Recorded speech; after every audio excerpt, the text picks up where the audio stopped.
Remember this, that very little is needed to make a happy life. Yeah, I mean, when you're thinking about joy, you probably overcomplicate it and start to think, oh well, I could add this into my life, and I could add this into my life, and if I do that activity, well, that's made me happy before, and if I do this as well, when really I think it's probably having less things that are higher quality, rather than overwhelming yourself with so much stimulus that you can't be anything but joyous. You know, it's just a bit ridiculous, really. What are your thoughts on that quote? I would agree. In this modern world, we have a plethora of choices. We are overwhelmed with different options and opportunities in front of us that sometimes we can get decision fatigue.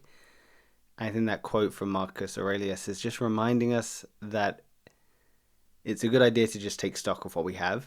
It's very similar to the gratitude conversation that we had recently.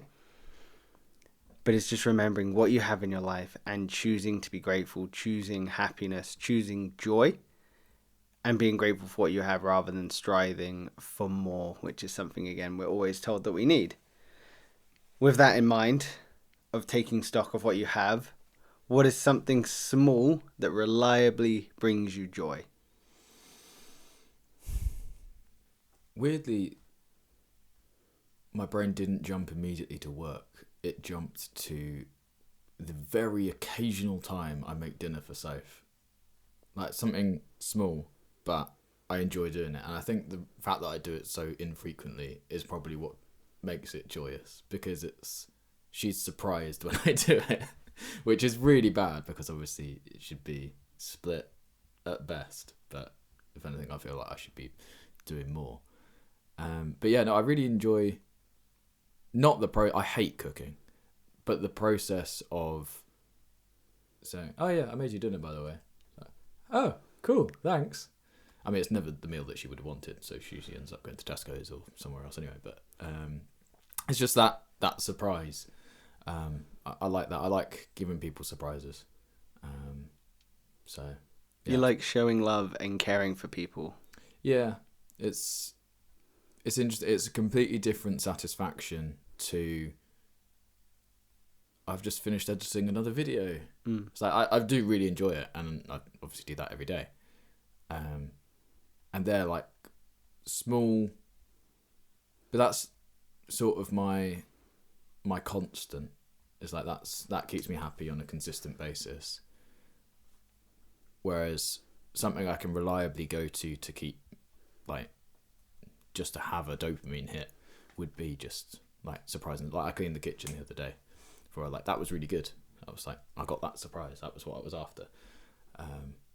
So it's probably very selfish, to be fair, because I'm not doing it for her. I'm doing it just so that I get the drug hit of dopamine, which I crave so deeply.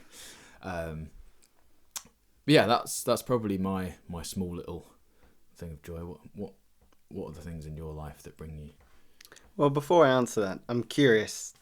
We touched on there about the idea of being a caregiver, outwardly doing something for someone else and finding joy in that. Do you think humans by nature are caregivers? I think so. I think if you weren't a caregiver back in the day, and I'm saying back in the day, I mean like 100,000 years ago, then you'd just be outcast from the tribe and you'd get eaten by saber-toothed tigers or whatever else is in Ice Age 3. Yeah, no, I think humans have an innate desire to want to be part of a group, as we've discussed before, and to provide value so that they're not outcast. We were having a conversation about in friendship groups how we're worried we don't fit in, or you don't want to, or I don't want to be the person who says the joke that falls completely flat, and then everyone just go, okay, anyway, Will's done it again.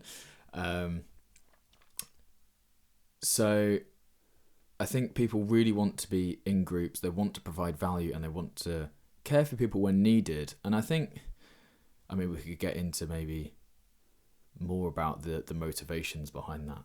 But I think ultimately most acts in life are selfish because you're doing it for your own benefit. Like if you're providing somebody care in a group that you don't really know the group, but you're trying to break your way in. You're not doing it because you care about the person. You're doing it because you want the result of being accepted by the tribe. Obviously, when it's like your mum's on her deathbed, you're caring because you just want her to get better, and you're not worried about being outcast because you're in the family no matter what. So I think within a family setting, it's possible to be selfless, but maybe when you're breaching into friendship groups, whenever you're showing care, it's probably for a selfish reason. Yeah, I think you're right. Touching on evolutionary psychology, we do want to feel accepted by the tribe. We want to feel that we have value, that we add value, and that we are needed. Whether that's as a caregiver, whether that's going out hunting, whether that's... You want to be a surplus to resources. You don't want to be a drain on resources. Yeah.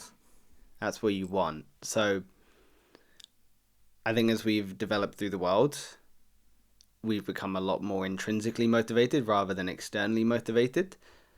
So how can I benefit myself on a day-to-day rather than how can I benefit society moving forwards? Which is maybe somewhere where we could work on, myself included, everyone included.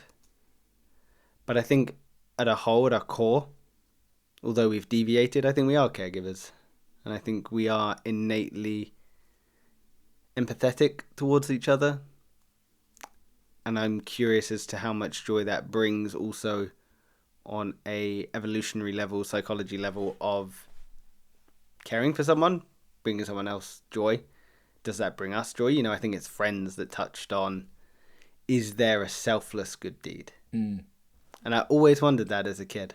I always wondered if there is a good deed that you just don't enjoy doing, you don't get any gratification from, that's a good deed. Do you think there is? Just as a little side note. I don't know if there is.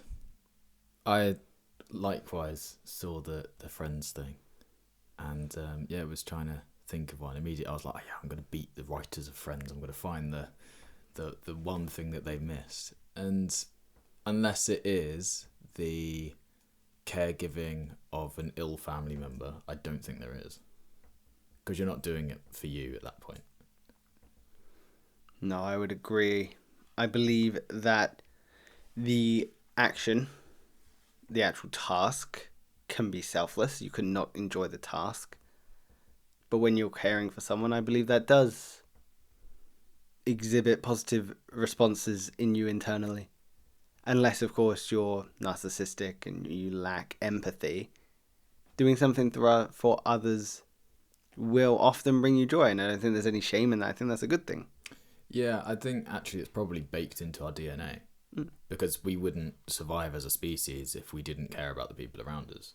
So I think it's probably a flawed question, because what you're really saying is, did humans evolve to do things purely without their own benefit? Well, no, because if you did that, well, even if you do that now, like, you die. We're not invincible. You need to be part of the group. Yeah. And you asked me as well, what's something small that reliably brings me joy? I've mentioned it on other podcasts. It's my morning walk. I wake up, I throw on the clothes that I wore last night, which is hella gross. Nah. And then I go out for a walk, no matter what the weather. Obviously, it's a lot nicer in summer. But it's peaceful. I often leave my phone at home as well, and I just walk for 20 minutes, 40 minutes, an hour. It really depends on how I'm feeling that day. And it just sets me up for the day. In the first 20 minutes, I'm just zoned out. I'm just walking. But then as time goes on, I start to loosen up. Ideas start coming into my head. It gives me inspiration for the day. Where do I think I need to work on? Things that are holding me back. I reflect a lot on previous things that have happened in my life, how I maybe could have changed them, how I reacted. I just reflect, and I think it comfortably brings me joy. And then I enjoy my breakfast every morning because I set it up. My day's good, and I'm like, I'm ready. I'm good. Ultimately, I don't need that every day, but it brings me joy nonetheless. Because it's that small thing. What is happiness to you, Will? There's a huge question. I acknowledge that. But what is happiness? What is joy to you? Working towards a really difficult to achieve goal. Notice how I didn't say achieving. said goal. I really love the fact that my current journey is towards 1 million subscribers, and that is blinking difficult to get to because you've got to be 4 or 5 moves ahead of where you think you've got to be all the time. And the stress and pressure that I put on myself, I really enjoy that. I love like just sitting in that and be like, yeah, I'm really stressed right now, but that means I've just got to work harder. Like, I love that. It just lights me up inside. It's brilliant. Yeah, other things that bring me happiness, not a lot else. That's it. I've got a one-track mind. I'm really boring. This is why it's difficult for me to make new friends, because I just like to sit. Like holidays. We were just talking about me and my girlfriend are trying to plan a holiday. I've said we're not going abroad because we're saving for a house, which she really wants to go abroad, and she's blinking earned to go abroad as well. She's worked her butt off. And she's been nice enough to say, okay, well, fine. So we were going to go. But the big problem whenever we're looking at holidays is I am never happier than when I'm just sat in this studio working, editing, recording, planning, reviewing analytics, reviewing videos, finding video idea, like all of the YouTube stuff. So for me, going on holiday is like what most people would see as going to work. It's backwards, because I've set up my life just so that I can be in this constant state of bliss. And yeah, I enjoy going out for nice date nights and things. Like, they bring me happiness for sure. And it's nice to try and not think about YouTube for a little bit. But as soon as I get back, like even when I'm in the car on the way back from the date, I'll just be on my phone checking YouTube, checking analytics, checking emails, like doing brand deals or trying to. And I just love it. I wouldn't do it if I didn't love it. And I think that's why I've never got on in any environment where I've been employed, because I just don't love it. Like, I love YouTube. It's just YouTube all the time. I want to do a live stream. Okay, cool. Let's just, there's so much freedom in it. I can edit a video if I want, and that's great. Or, hang on, no, I've edited a video this morning. I don't want to do the rest of the 5. Let's do a live stream now. And, actually, I could do a long form. Let's do a long form. And I'll just allow my stupid ADHD brain to just tell me exactly what to do. And then, because there's no consequences. There's absolutely no consequences. And that is my happiness for sure. Like, ugh, we're doing a podcast right now. This is great. I love it. This is what I live for. So, yeah, what about you? What brings you happiness? Well, we'll touch on later the difference between joy and happiness, because I think there's a big difference there. But I would agree, joy is very much in the pursuit of something. Joy is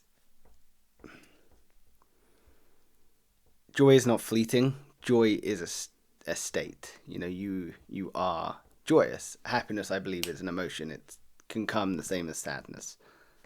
But joy is in the pursuit of something, the hard times, the negative times, the positive times, the wins, the lows. Again, I think we've both said it from very different people. You're probably more of a Hormozy type. I'm more of a Mark Manson type. But both of them say in different words, you've got to love the process of what you're doing, not the outcome. Because if you don't love the process of what you're doing, that's what you're doing 95% of the time. The outcome's over there. If you're not going to enjoy this, why are you trying to get there? So I think joy, for me, is choosing something that you love the struggle of. You know me, I love my fitness. I love working hard for races and trying to stay in shape. And I love every day turning up for every session. And I may not feel 100%. It's very rare that you feel 100% for a session, but it brings me happiness knowing I'm striving towards something. Which brings me to my next question for you. Now, I jotted it down when you were speaking. I wasn't even pre-prepared for it.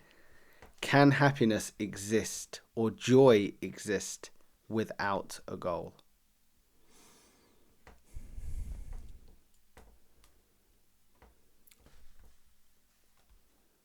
Yes, but not professionally. I think it can exist. As I said, going out for dates with my girlfriend, that has no productive result. I mean, maybe it strengthens our relationship, but it's not. You don't go, right, we're going to go on this date so that we can strengthen. That's not how it works.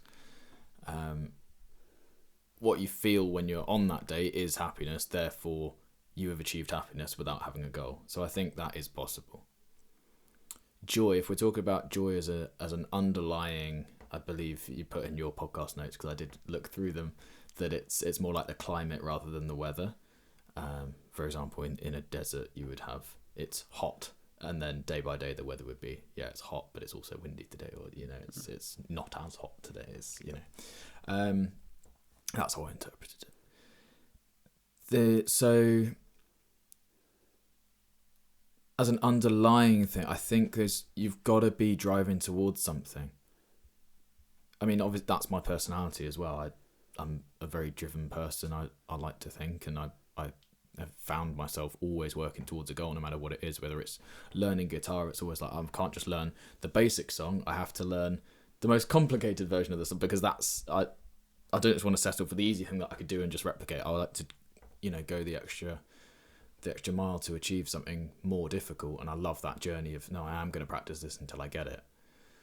So I think you have to have an underlying motivation / goal to have joy, but I don't think you do to have fleeting happiness. I would agree. I believe that joy cannot exist without a goal. That does not mean you have to be working to that goal 24/7. Rest periods are as valuable as work periods, for the most part. You've got to understand when you need to rest, when you need to pursue. Working towards a goal, that will bring you joy. Happiness, like you've said, is changeable. It's an emotion. It can come and go. You're going to enjoy your holiday. You're going to enjoy that rest time, that time with your partner. You get to connect emotionally, physically. You're going to enjoy enjoy that time. There's going to be a lot of happiness there. So happiness will exist without a goal. Maybe the joy will be there because you're strengthening your relationship, sure.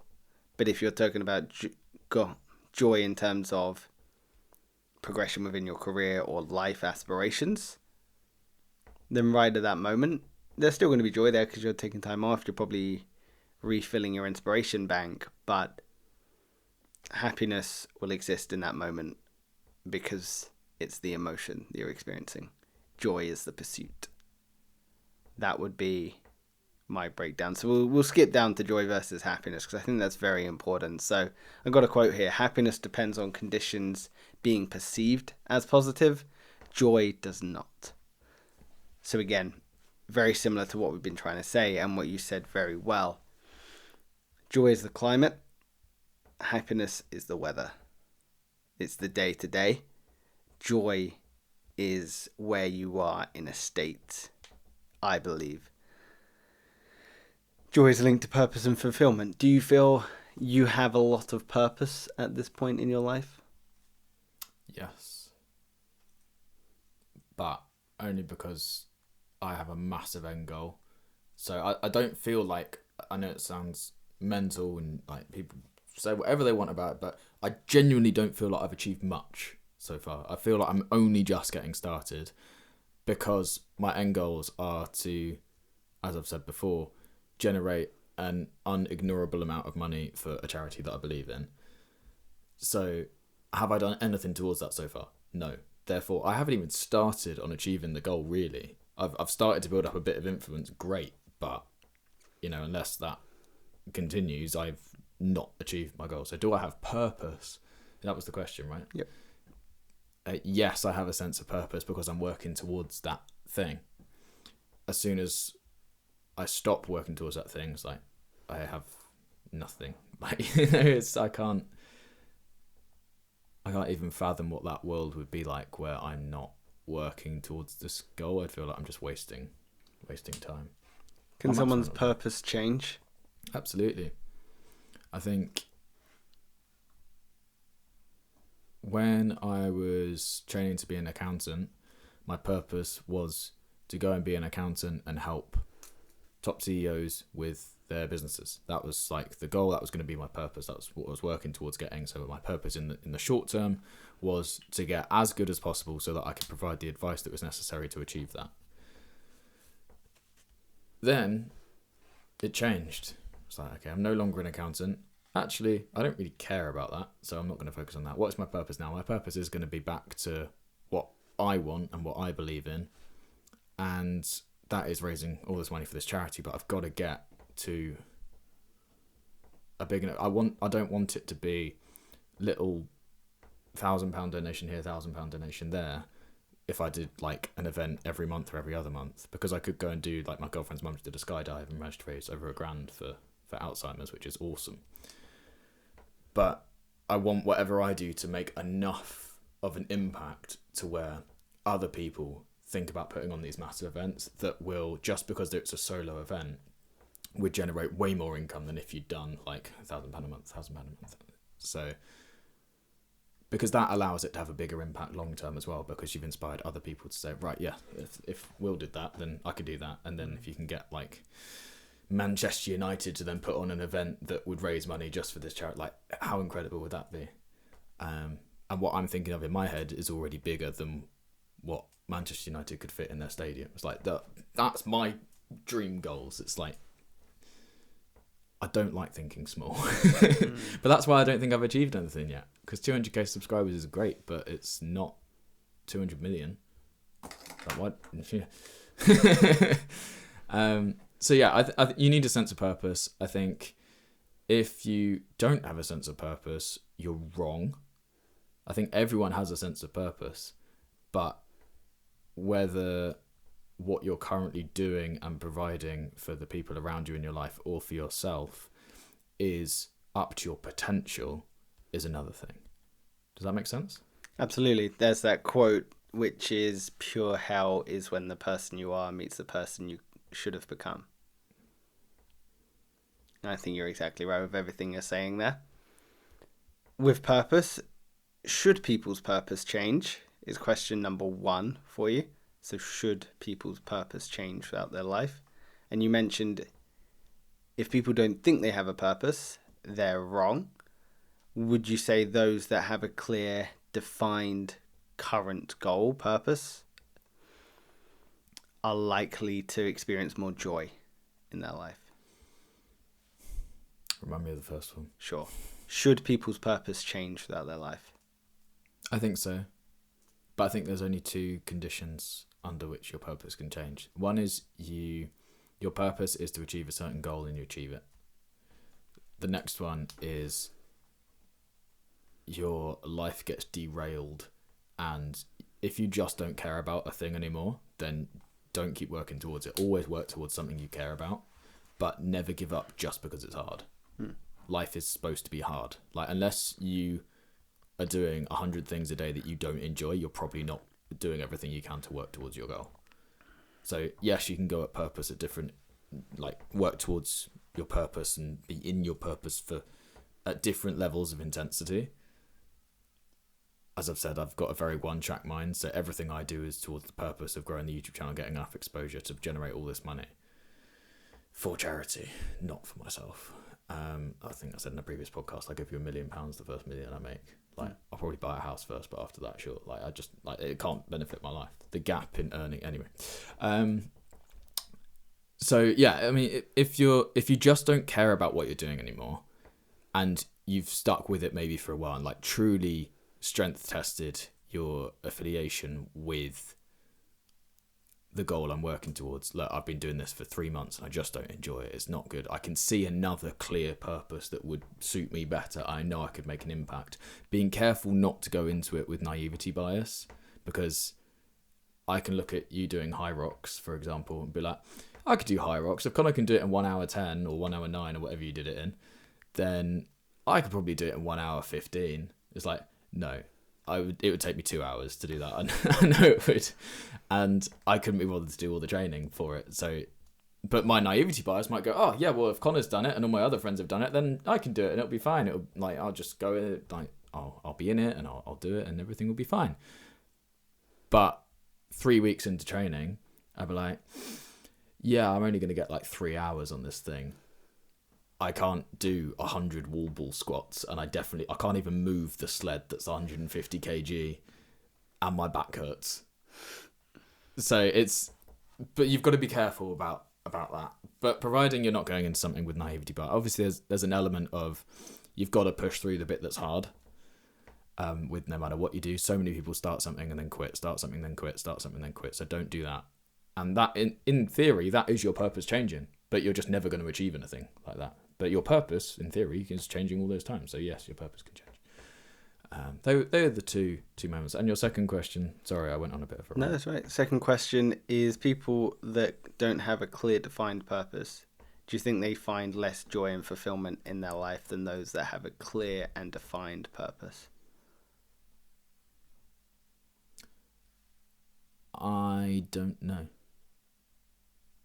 I think if you have a clear and defined purpose, there is an underlying sense of satisfaction with you're working towards something and you know you're working towards it. I think one for most people, especially in the UK, is everyone would love to own a property.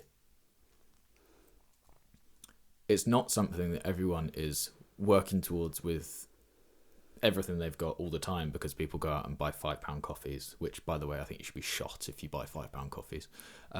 It's just a waste of money. Don't do it. But that is an underlying purpose. It's an underlying goal that everyone has that you're not working towards with 100% intensity. For other people, that is the main purpose. I'm just saving up for everything I do. I don't care what I do. I don't care if it makes me happy. I'm working towards that one goal. But I would say because it's not in the forefront of your mind, it doesn't bring us any joy or satisfaction despite having the purpose. So I would say the two aren't tied together. The person who has no purpose, do I reckon... I mean, it's a pretty brutal statement to say that somebody has no purpose, which is very self-aware of me too.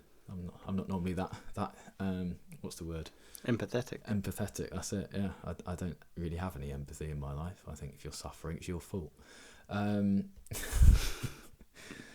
If you have no... Are we saying that purpose and long-term goal are the same thing? Because it gets quite... Well, let's explore it. So that was going to be another question, is goals versus purpose. For instance, for me, I would say I have had goals throughout my life, and I've been very fortunate that I've achieved a lot of those goals. I wanted to longboard across Europe. I've done that. I wanted to work in the States. I've done that. I wanted to become a snowboard instructor. I've done that. I wanted to travel. Arguably, I want to do more of that, so I'm going to leave that box unticked. But you know what I mean? Goals are those things that we can achieve and maybe achieve quite quickly, whereas a purpose, for me, is something I'm working towards every single day. And I might go slightly off the course. I might nudge myself back on course. I might take a huge step forwards. I might take a huge step back. And I think it's possible to almost have a few different purposes. Like, I know there's probably people in my life that their purpose now is to be the best father they can, which is awesome, super admirable. For me, I think a large purpose that I've had throughout my life, and I think it's one of a few that I think maybe I'm working towards, is just trying to make the world a better place and then help people as much as I can throughout, which is why I love doing this, because we get to talk about topics that are not readily discussed for men our age and have maybe been actively disencouraged. Is that a word? Yeah, I think. I don't know. I know what it means though. Yeah, you know what I mean. Have been not encouraged to have these sort of discussions, to have open forums with their friends. For instance, you go to a coffee shop on any given weekend, chances are the people talking and chatting about their feelings, about their emotions, probably a group of females. Maybe there's one guy in there, but I think what we have... He's usually gay. Hella gay. Normally, we get together and we chat about our emotions. That's rare from... Not in my life. I'm quite fortunate. I've got friends that will open up this discussion, but I think in the vast majority, men are scared of how they're going to be perceived and come into their friends. So for me, purpose is helping people have these discussions. But goals and purpose, I think, are very different. But I would say maybe a long-term goal is arguably your purpose. Whereas a goal that you can achieve in the short term, like 100k subs, 200k subs, a million, doesn't say million K, 1 million subs. Million K, that's a billion. Unreal. Let's get there. Let's beat Mr. Beast. Could you imagine? We're coming, Mr. Beast. Yeah, look out. Yeah, those are goals, and they're going to be achieved more readily than a purpose. Is a purpose an unachievable goal?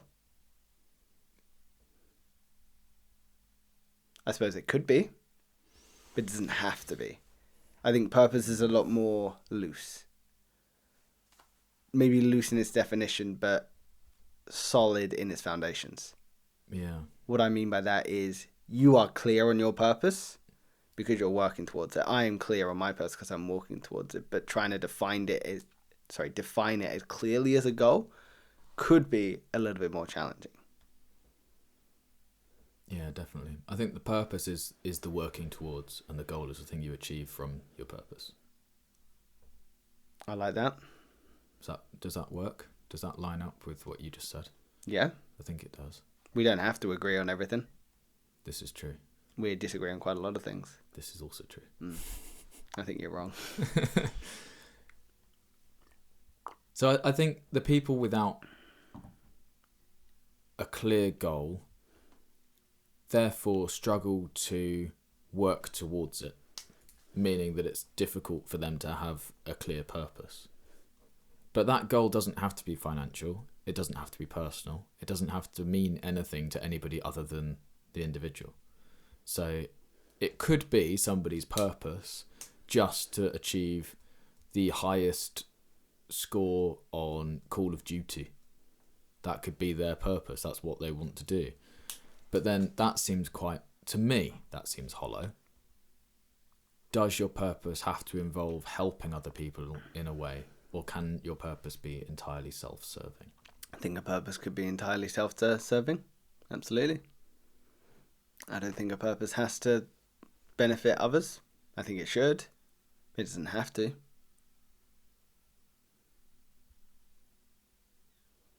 So as we're talking about joy, purpose, goals, I'm going to break them down into 3 categories. And I want you to think about a goal and your purpose you think you have within these. Are they the same? Are they different? I will also do the same. Personal, business, relational. So that can be romantic, friendship, whatever. What is a personal goal? What is a personal purpose that you're striving towards?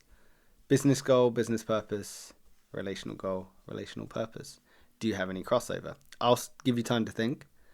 I've started with personal. So a personal goal for me at the moment is to continue to commit to therapy and the inner work that I am doing there. Because I've been in therapy for about 1 year and 6 months now, which is awesome. Never thought I'd be in there that long. And the benefits I have seen have been incredible. At the beginning, it was surface level. There was a lot of, I'm struggling in my relationship. I'm not able to be the best version of myself that I know I can be. And it's got deeper and deeper and deeper. And I'm now at the core, I think. The way I look at it is like it's a funnel, and I feel like I'm about to drop at the bottom of the funnel, and I'm just trying to get there. So my goal at the moment is to continue work on that. A personal purpose of mine is to continue on that journey. I think they're actually very closely aligned now that I think about it. But a purpose of mine personally, well, actually, it is to make the world a better place. It's to actively try and make every interaction better in some way. That's my personal. You can start with business, because I know that's probably more what's readily available for you. Yeah, business is easy. Business is the next goal is 1 million subs. View wise, I'd like to hit 1 billion views at some point. And then after that, 10 billion. And then I'd like to be in the elite group of 100 billion views one day as well, which would be absolutely awesome. Personally, I would like to own a house. Is that a personal goal? Absolutely. Yeah, so I'd like to own a house, and then I'd like to have kids as well. But is that relational, or is that? I'd say that's relational. That's relational. Relational, personal. I feel like those can be very closely interlinked. Yeah. So yeah, I own a house, own some kids. I mean, have some kids, and maybe some Highland cows as well in and then have a pool in the house, maybe. I don't know. I think I'll probably just look at it rather than go in it that often. But yeah, I don't know. The business one is the one that's the most exciting for me. The personal ones I feel like will be a knock-on effect of the business. You can't do anything in life unless you make money. That's especially when it's like financial. Like if I was, I don't know, 15 and we were having this chat, my personal goal would be like, I don't know, don't stink and probably try and get a girlfriend. But I've only achieved the girlfriend one, so maybe it's don't stink and own a house, have some kids. Business one, just keep growing. I'd love to see this podcast get to 100k subs. I'd love to see it, maybe eventually getting an office and having a proper studio. I think that'd be cool. Doing brand deals, and I'd like to see it as well, potentially offering out studio space for other podcasts. So if we had a building with like 10 different rooms in it, each one a podcast studio, you could have 9 people renting out the other rooms. And we could also take on board their brand deals for them and organise brand. I don't know. Something I've been thinking about. I want to run a marketing agency with evidence that I know what I'm doing, unlike most marketing agencies which don't know what they're doing. Before we let you go down that rabbit hole, I like that idea. I would agree that maybe my business goals in terms of this podcast are very similarly aligned to you. We had that discussion before we started of how can we grow, and I told you I'm impatient. I want to be seeing exponential growth already, and we haven't even been going a month. So I would agree with those goals. I think for me, differently to you, business goals and purpose are very much back burner, because I was very much raised that money was never a priority for me. And I'm only now earning decent money that I'm seeing benefits of earning decent money. But all I use that money for is helping others. I'm loaning my brother a substantial amount of money to help him put a deposit down on a house because I can, which I think is awesome. That's bringing me a lot of joy. Relation-wise, for me, friendship-wise, I would love to continue to just get deeper, stronger connections. I think there's so many studies out there that suggest so many people don't even have one close friend. And I feel extremely grateful that I have many close friends that I can share the challenges in my life, the wins in my life. I think through my last breakup, I had so many people that wanted to help me. I was so grateful for that. With the last year, with the surgery that I've had recently, so many of my friends supported me through it. Extremely grateful. So I want to continue to strengthen them, and purpose-wise, as I want to help bring them along. That's very much, I think, on your purpose as well. You want to help bring your friends along that have stuck there through life for you as well. So, yeah, that's what I think mine would be. So, joy is often described as a deep-rooted sense of well-being, more enduring and internal than happiness, which tends to be fleeting and external. Has the role of joy changed as you've grown up? What role did joy play in your life as a child, as a young adult, and now into an adult? Has it changed? Has that role of joy in your life changed? I think the times I can remember being joyous as a kid weren't my birthday, weren't Christmas, weren't the normal things. I genuinely believe it was sports day at school.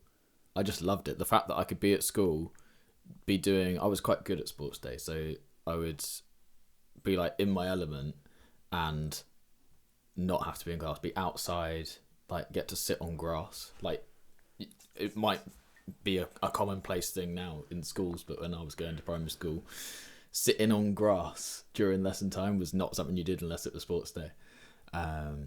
So that was probably my joy. That I still get excited thinking about that now. Like it was just so cool. Like there was me, Ilias, Jevon, and George Edwards. We were all put in different house groups, and we were all put in different ones because I think we were the sportiest kids in the school. So they just tried to level out all the teams, but we always got beat by Amber. I was in Jade.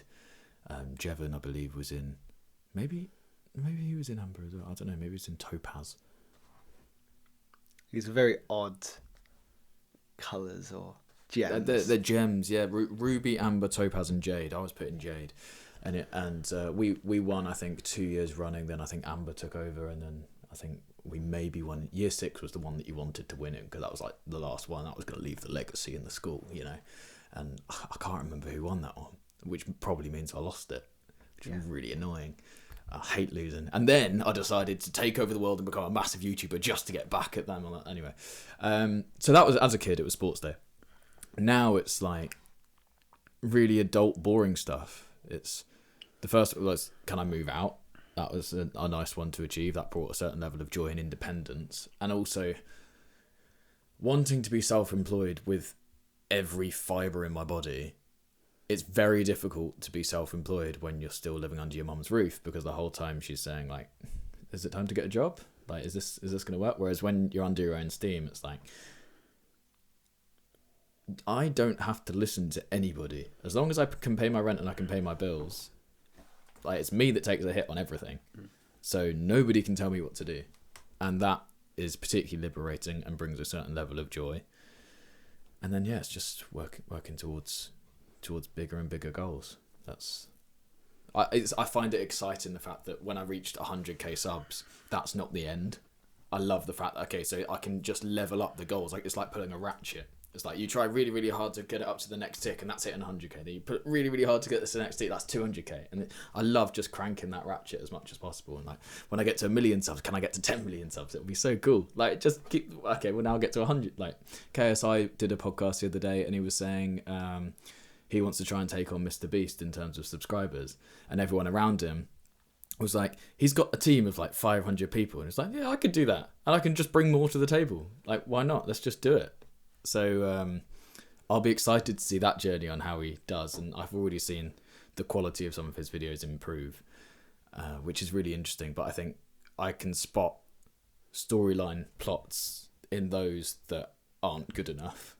So now I'm thinking, okay, what do I need to do to make videos that are, if I can spot it in other people's, why can't I take all of this stuff to myself? So very excited for what the future holds. Actually, I just love it. I love YouTube. I'm so excited about everything I'm going to be able to achieve. And I want to prove everybody wrong without a shadow of a doubt that I can do it. And I am. All the thoughts I've had in my head since I was a kid, like, I'm going to be different. I know I'm different to other people. I can see things differently. I have the awareness to know that that person just ripped me off on an ice cream and that person didn't. Or I can see the pricing structure of small, medium and large, and how medium is closer to large, and large seems like a better deal, but actually the small is the best deal. You know, those things.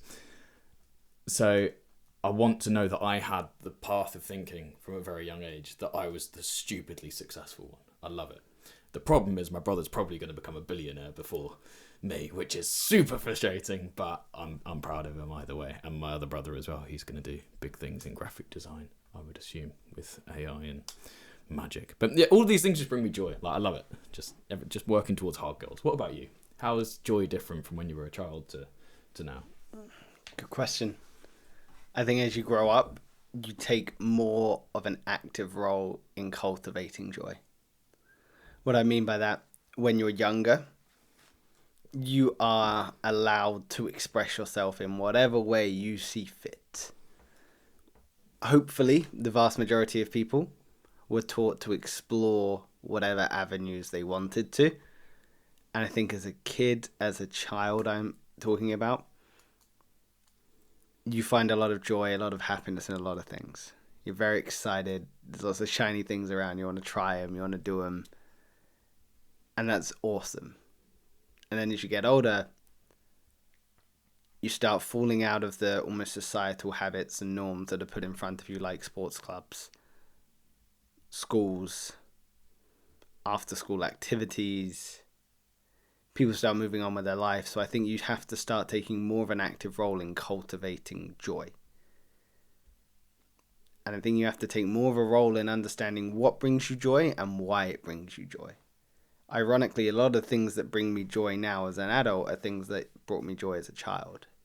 Board sports, skateboarding, surfing, snowboarding, longboarding, wakeboarding. All of those boarding sports bring me joy and did as a child. ask that kid that watch skate videos all the time. It's like IT classes as watching skate videos rather than actually doing the lesson. And then as you get older, you've got to find time to cultivate that. You've got to nurture it. You've got to love it, because you said it. Life can be hard. Life can be challenging. Life moves very quickly. There's a reason why life goes quicker as an adult. Is because we don't create time to do the things we enjoy.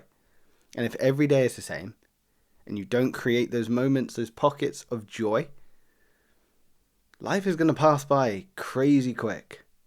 And I think it's our job as an adult to cultivate joy as much as possible.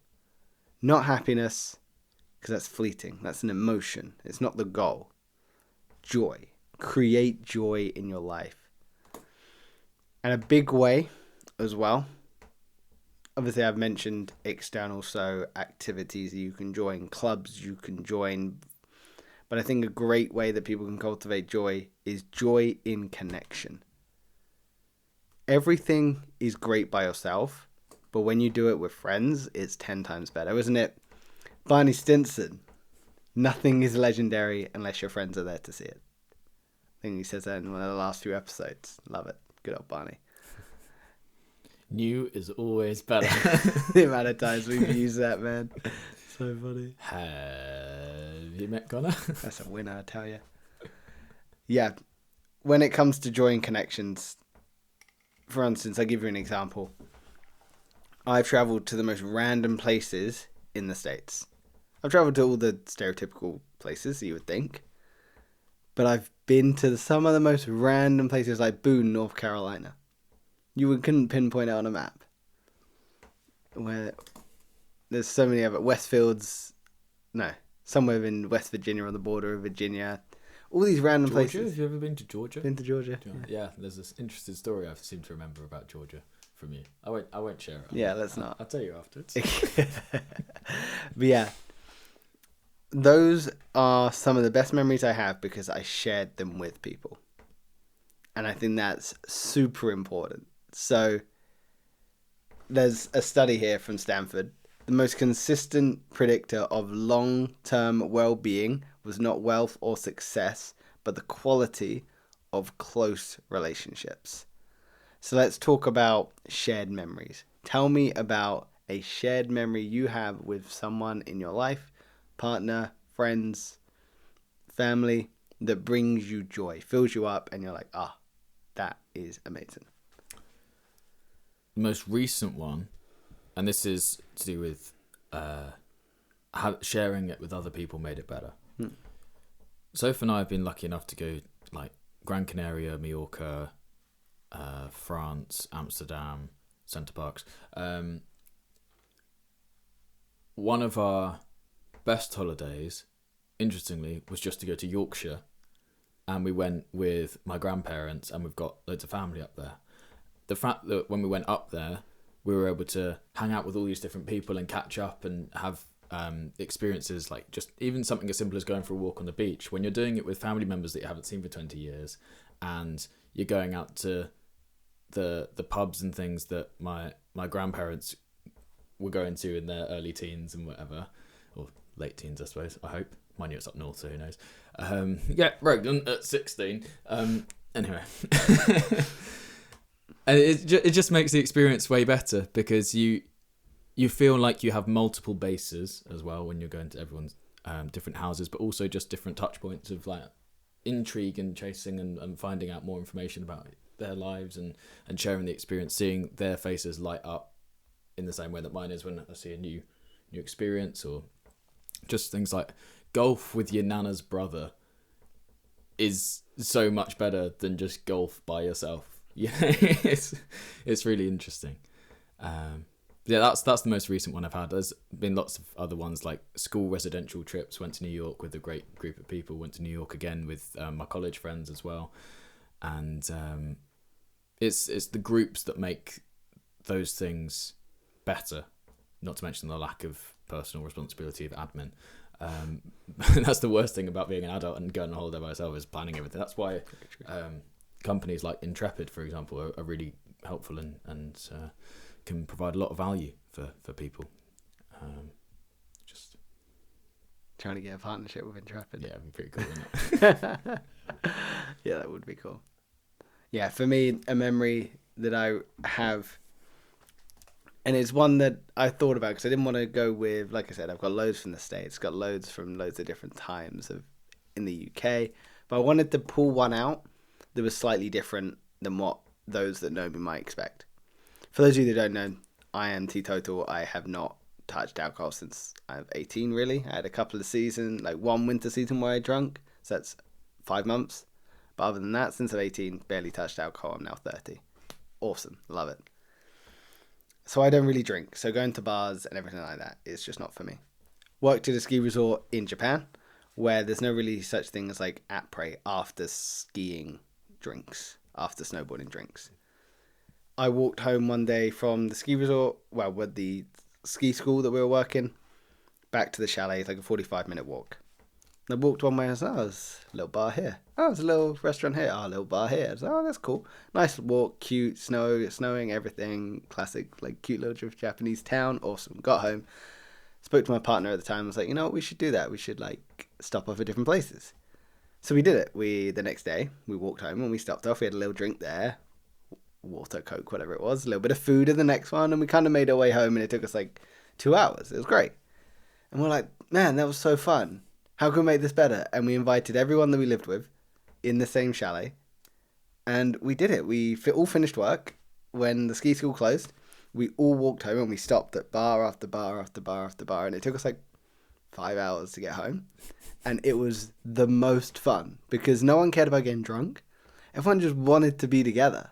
Everyone just wanted to connect and have a bit of food and loosen up a bit. And we ended up doing it again, but with the people that lived right next to this actual ski school. So they walked 45 minutes the wrong way to just then have to come back because it was that shared connection. Sometimes just doing something with people brings so much joy to the setting. I mean, Dr. Brené Brown, if you haven't read any of her stuff, highly recommend. I wrote this one down because I wanted to remember it. We are not only wired for connection, we are wired for joy through connection. I completely agree, man. I think connecting with others just brings us so much joy. So much joy. Do you think the rarity of a situation makes it more impactful? For example, you in Japan, that's not something you're going to do every week. It was an experience that could only be had while you were there, pretty much, which made it more special, I imagine, because you're hanging out with a group of people. So rarity, do you reckon it increases the joy of the moment? I would say so, yeah. That novelty will increase because you know it's an isolated incident. You know, I still love... I can go into town and I can sit at a coffee shop by myself, but I love it when we all get together and we sit at a coffee shop, we chat, and then we go for a walk. You know, there's less novelty in that, but it's still as impactful. But like you say, that novelty can definitely add more value to it because you understand it's an isolated incident. And sometimes those isolated incidents don't need recreation. Sometimes it's like, wow, that was amazing. And we need to treat it like that. You know, like I found so much joy in that moment. There's a quote, I don't quite know how it fits in. I can't remember it for verbatim either. But there's something in the artful goodbye, understanding that the moment that you had is there and isolated and beautiful, but it doesn't need to be stretched any further because it would only ruin the moment. So the artful goodbye. I think that applies to those sort of novelty moments where you do go on holiday with someone, you meet someone, you have that beautiful like connection with someone, it's awesome, and you understand that's kind of all it maybe needs to be. But I think the novelty can definitely add to the connection. Do you reckon those are the moments you're chasing when you go travelling? I don't think they're the moments you're chasing, but they are the moments that add the most value. You know, I take more pictures of us, for instance, when I was in the States and we went to these random places just to visit people that we'd met. I have more pictures of us as a group there than I ever do of like when I've gone to, say, Barcelona and gone, oh, landmark. Oh, landmark. Wow, another landmark, you know? Yeah, I don't think you chase them, but you understand the gravity that they can have. And I definitely think meeting people should be on everyone's itinerary when they go traveling. I think to isolate yourself, I understand it because it can be daunting to meet people, but when you go traveling, meeting people is the best thing you can do. You're not going to like everyone you meet, but you might like some. You might make some lifelong friends. And then you've got that connection for the rest of your life. So we're getting close to time, but crazy. Just want to talk about the opposite of joy. So like comparison culture. Well, I think we've spoken about it on every single podcast, ironically. It's a big issue. It covers everything. Absolutely. So I actually found out it was Theodore Roosevelt that said it. Comparison is the thief of joy. So when it comes to joy, that if only thinking, if I only had a life that, then I'd be happy. If only I earned more money. If only I had more friends. If only I had a partner. If only thinking. Do you think having an idealized version or that if only thinking can be beneficial for you?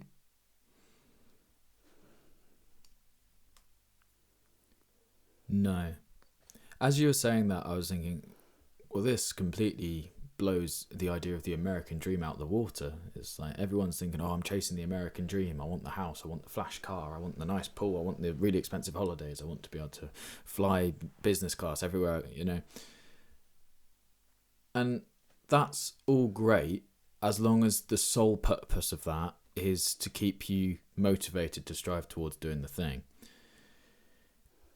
If you're just in it for the end, you're going to be very disappointed when you wake up and you're just in a bed, you get up, and then you just go down and swim in your pool, and then you're just going to do that for the rest every day for the rest of your life, Well, it's the quote that you've said quite a lot here. I don't know if you want to say it, but it's the Simon Sinek one. Like, the joy is the ultimate currency for motivation. When you find joy in what you do, it doesn't feel like work. Obviously, we're talking about comparison culture, but when it comes to joy is the ultimate currency for motivation, it's true. Exactly what you're saying, that striving to have something you're excited to wake up for every day. That's it.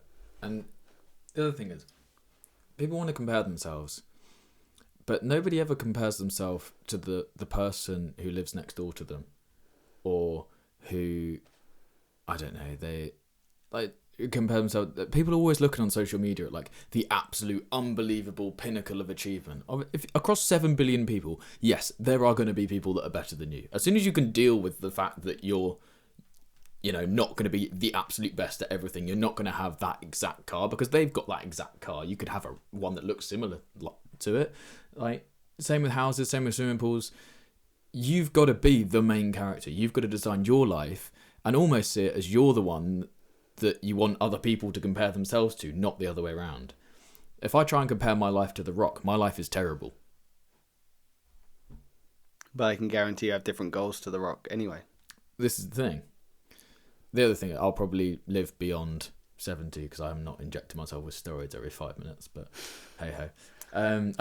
He could just have insane genetics. My I have no evidence to back up the fact I don't know his status on Natty or not, to be honest. He claims that, which is really interesting. We'll let him. Yeah. So in terms of, you mentioned social media, I got a little study here from Alta in 2017. I couldn't believe it when I saw it.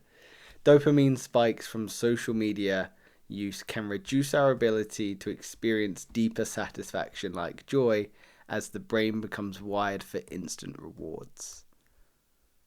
Crazy, man, when you think about it. Wild. Using social media and that dopamine spike we get from scrolling, that slot machine type scroll, is reducing our ability to connect with others and find deeper satisfaction in that. Blows my mind and also makes me extremely sad. It numbs your brain. It's literally brain rot. It's, if you take a drug, you build up a tolerance to that drug. social media, what it's done is it's built up all of our tolerance of dopamine to be so high that it's probably not achievable unless there's a really good, impactful thing that happens in real life. You can't just have dopamine hits from the little things in life, in real life anymore, because you could swipe on a video and be teased with, oh, what's going to be in that box, what's going to be in that box, what's going to be in the box, and then it's all built up, and then you finally see what it is, and it's like, oh wow, I did not expect it to be 100 things, I was only expecting it to be one thing. And it's like, you can't get that in real life every single day, every second, every moment, unless you're on social media. I've implemented a new thing over the last, I think, probably a month before we started the podcast, of whenever I'm on YouTube Shorts because YouTube has done this horrible thing, which they need to change on the platform, by the way, which is whenever you search for anything on YouTube, / whenever you open it up, the first thing that you see on the page is 4 shorts, not long form videos. And they know it's because it keeps people on the platform longer, because you just end up in that doom scroll. But I only ever allow myself to go through 4 shorts, then I have to come out of it and then really decide what I want to watch. Because as soon as you're out of the page where it's just serving up a short all the time, it's amazing how quickly your brain thinks that, yeah, no, I would have just ended up going down that thing. And you're just searching for videos that you want to watch anyway. So why not actively think about if there is something you want to watch and then look for it, rather than hoping that something just delivers it? It's just bonkers. But it's anything that has taken the responsibility out of the hands of the user and made their experience more passive generally has performed well from a business perspective. So YouTube's taking everything that it's learned from behavior of its users over the last, how long's YouTube been out? 2005, was it? 2009. I think it was 2005, the first bit of YouTube. Anyway, so 20 years of consumer behavior they are now able to train their models on, just to serve you what you want. Like, it's brilliant from a business perspective. But in terms of your life, you will lose hours and hours and hours a day. So how are you going to outcompete anybody in anything you want to do? Yeah, you've just got to just, not go down that doom scroll and focus on, try and really sit in the, I watched a thing on this. I wish my brain worked. I've killed it with brain rot videos and doom scrolling. It's like I can't remember. That's so frustrating. There's no, it's completely gone. That's so frustrating. I'll talk and see if it comes back. So I like what you said in terms of actionable goals. 4 videos and then off that page. Really helpful advice. You get 4 scrolls, 1, 2, 3, 4, and then off that page. Because if you haven't found what you needed in that first 4 scrolls, you're probably not going to find it in the next 20. Another thing that is really good for actionable advice is a concept called glimmers. That was based off the idea of everyone's looking for triggers. Everyone's looking for what triggers them. Like, I'm triggered. That triggered me. But glimmers are the opposite. Looking for glimmers, training your mindset to look for tiny moments of peace, warmth, connection, light. Something that brings you joy and happiness, rather than leaning into the negativity of bias of, that triggered me. That person pulled out on me. It's really triggered me. Looking for glimmers. So we are pretty much at time, Will, but I'm going to ask a few more questions. What are your key takeaways on joy? What have you learned most from this podcast? Or what would you like to share? If you could have one final thing. So either what have you learned most, or what would you like to share about joy? I think the experience of having this conversation has put into focus the importance of thinking about what does bring you joy in 3 aspects of your life, the personal, the business, and the relational. And just focusing on, because then that gives your life so much direction as well. So I know what my sense of purpose is with business. That one's sort of easy because I'm working towards it already. But thinking about, okay, what do I want personally? to achieve, because I identify so much with my business and everything is business focused. Taking the time to think about what I want out of my life and what would bring me joy is really because I know what I want is very business focused, but owning a house is the thing it's the underlying. Okay, what do say my business closes tomorrow? What do I do? I want to own a house, and focusing on your relationship. So it's so easy to focus on all the noise. Did you see the Kevin O'Leary thing about? So Steve Jobs had 80% focus and 20% noise. So everything going on in life is just noise, and then the focus is on what you actually need to get done. He said the only person he's seen with it, because Kevin O'Leary worked with Steve Jobs, I don't know if you know this, and he said the only person I've seen with a higher noise to work ratio is Elon Musk. He's just 100% focus and 0% noise, which is obviously not true because nobody can have 100% focus. I've seen Elon Musk dance on a stage, that wasn't focus.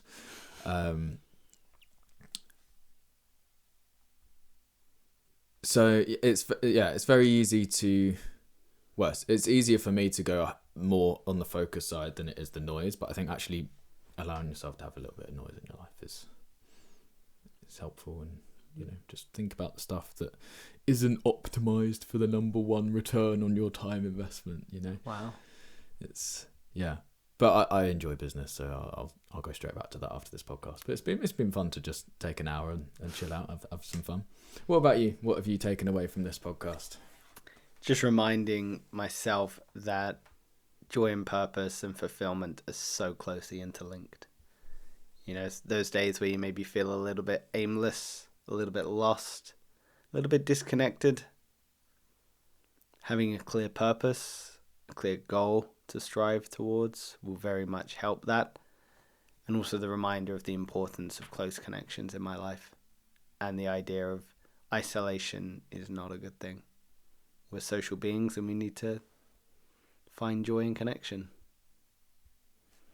But Will, that's joy. Smashed it. Good work. Yeah. Great questions. Do you want to give one last final thing to the audience? Biscuits. Sick. Yeah. I love it.